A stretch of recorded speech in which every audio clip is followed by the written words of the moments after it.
অভ্যুত্থানের পর খুব আহ্লাদ করে এক ধরনের গোষ্ঠী এখানে বলার চেষ্টা করেছিল যে স্বাধীনতা 2.0। সেই স্বাধীনতা 2.0 কি আজকে আমরা সেটা দেখছি। সেই স্বাধীনতা 2.0 বাংলাদেশকে একটা মার্কিনীদের আধিপত্যের ভিতর, এই সাম্রাজ্যবাদের আধিপত্যের ভিতর এবং তার আওতার ভিতর নিয়ে আসার একটা অপচেষ্টা।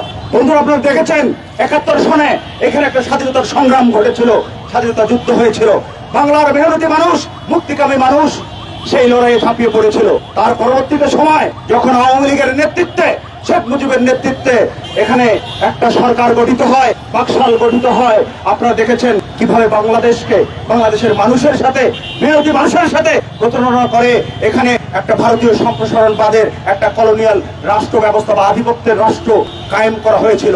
সেটারই একটা পুনরাবৃত্তি দেখছি আমরা এখন। আপনারা দেখেছেন অভ্যুত্থানের পর এখনকার এনসিপির নেতা হাসনাত আব্দুল্লাহ কিভাবে রাজপথ প্রকম্পিত করেছে, ঢাকা না দিল্লি, ঢাকা না দিল্লি। কিন্তু বন্ধুগণ, এই যে ঢাকা এবং দিল্লি, এই দিল্লির চেয়েও এরা এদের মনটা জমা দিয়েছে সেই ওয়াশিংটনে, সেটা আমরা বারবার দেখতে পাচ্ছি। আজকে এই অবস্থায় যখন আমরা দেখছি ইন্টারিম এখানে মার্কিনীদের দালালি করছে, তখন আমরা কিন্তু এই এনসিপি এবং এই হাসনাত এবং সার্জিসকে রাজপথে দেখছি না বন্ধুরা। তাহলে পুরো বিষয়টা দাঁড়ালো এটাই, এই যে বুর্জোয়া রাজনীতি, এই বুর্জোয়া রাজনীতি কখনোই রাজনৈতিক ভাবে ফাংশন করতে পারে না আর এক বুর্জোয়ার আধিপত্য ছাড়া, সাম্রাজ্যবাদের আধিপত্য ছাড়া। বন্ধুরা, আপনারা দেখেছেন অন্তর্বর্তীকালীন সরকার কিভাবে করে মব যখন পরিচালিত হয় কোন স্থানে বা কোন প্রতিষ্ঠানে, তখন তারা তাদেরকে প্রেসার গ্রুপ বলে।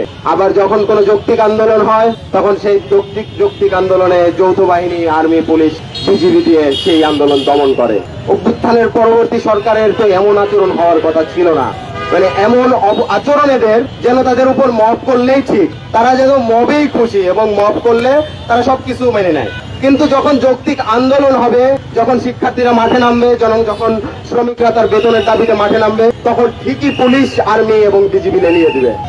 বন্ধুগণ, এ থেকে প্রমাণিত হয় যে এই যে অন্তর্বর্তীকালীন সরকারের যারা বসে, আসলে কোনোভাবেই জনগণের স্বার্থের ব্যক্তিবর্গ না।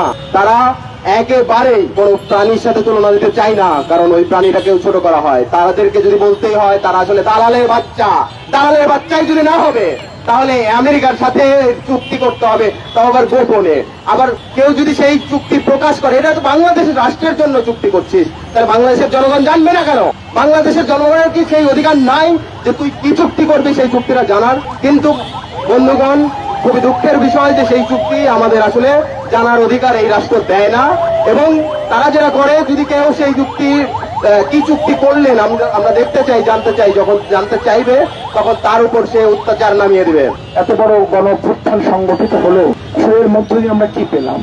জনগণ তো কোনো ফাঁকি দেয়নি, জনগণ তো লড়াই করেছে, জনগণ রক্ত দিয়েছে, জনগণ জীবন দিয়েছে। আমরা তো কোনো ফাঁকি দিইনি, আমরা তো লড়াই করেছি। কিন্তু অভ্যুত্থানের মধ্য দিয়ে যে সরকার রাষ্ট্র ক্ষমতায় আসীন হলেন, যারা ক্ষমতায় বসলেন, অথচ তারা সেই শহীদদের সঙ্গে বেইমানি করলেন, প্রতারণা করলেন এবং জনগণকে প্রতি মুহূর্তে তারা ঠকাচ্ছেন। আপনারা দেখুন এই সরকার কি করলেন। এই সরকার বাংলাদেশের চট্টগ্রামের একটা গুরুত্বপূর্ণ সমুদ্র বন্দর, সেই সমুদ্র বন্দরের সবচেয়ে গুরুত্বপূর্ণ যে টার্মিনাল, নিউ মোরিং টার্মিনাল, সেই টার্মিনালটা উনি কি করলেন, একটা ডিপি ওয়ার্ল্ড নামে একটা বিদেশি কোম্পানি, তাকে উনি চুক্তি করলেন, তাকে দেবেন।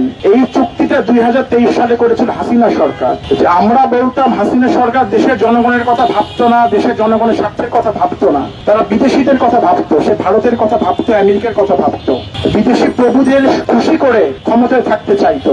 অথচ আমরা দেখলাম সে অন্তর্বর্তীকালীন সরকার, হাসিনা সরকার যে দেশের সঙ্গে চুক্তি করেছিল, যে কোম্পানির সঙ্গে চুক্তি করেছিল, একই কোম্পানির সঙ্গে তারা চুক্তি করছে। তারা কি করলো? তারা বললো মায়ানমারকে তারা করিডোর দেবে। এই করিডোরের শর্তগুলো কি তারা আলোচনা করলেন না? জনগণকে জানার সুযোগ করে দিলেন না? জনগণকে অন্ধকারে রেখে তারা সেই করিডোর দেওয়ার কথা বললেন। এটার মধ্য দিয়ে যখন এটা আলোচনা সমালোচনা হচ্ছিল, তখন সেগুলো জবাব সরকারের পক্ষ থেকে পরিষ্কার করা হয়নি।